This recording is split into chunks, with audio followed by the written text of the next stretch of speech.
America, we are #1 in incarceration. When we have more black and brown individuals incarcerated, 2.3 million, than having them in schools. And that is a problem when we enslave more people than we educate. My name is Vidal Guzman. I am a community organizer, a returning citizen, and also a former gang member. At 5, 6 years old, I was homeless, living under a staircase in Washington Heights. And at 8 or 9 years old, I started selling drugs. 14, 15 years old, I became gang-related. 19 till I was 24, I got incarcerated. So I had a real rough life. In New York itself, we have Rikers Island, where to keep a person detained in Rikers is $270K. So that is a problem.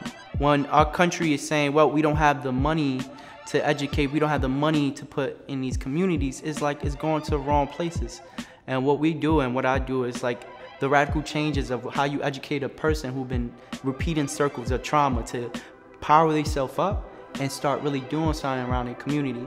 We're dealing with mass incarcerating black and brown individuals, but in other places, you know, they have different skin colors than us, and they're dealing with mass incarceration. We all have problems in this country, but the problem is that we're not organizing each other and saying, hey, no matter what you went through, we do agree that our community needs to be fixed. So racial justice is important, but until we start really facing and really educating ourselves of what we need to do and really start putting action into it, that's when change really start happening. When we say the power is in the people, yeah, it really is true.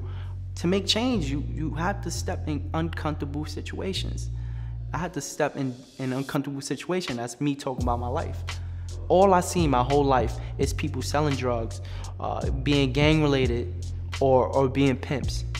That's all I had in my neighborhood. That's all who my role models was. Oh, I never seen that much people graduate from my neighborhood. Now that's a problem.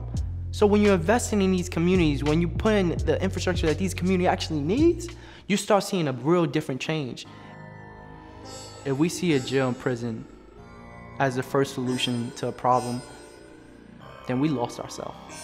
How does our culture look like in 100 years where we're not thinking of jails for the first solution to a problem in our neighborhood? How does it look like when individuals who have different skin colors can have uncomfortable situations, uncomfortable conversations? How do you build a culture where people are comfortable living side by side and engage each other and solve problems together? Now that is a culture that we want to live in. That's the culture we want to create in.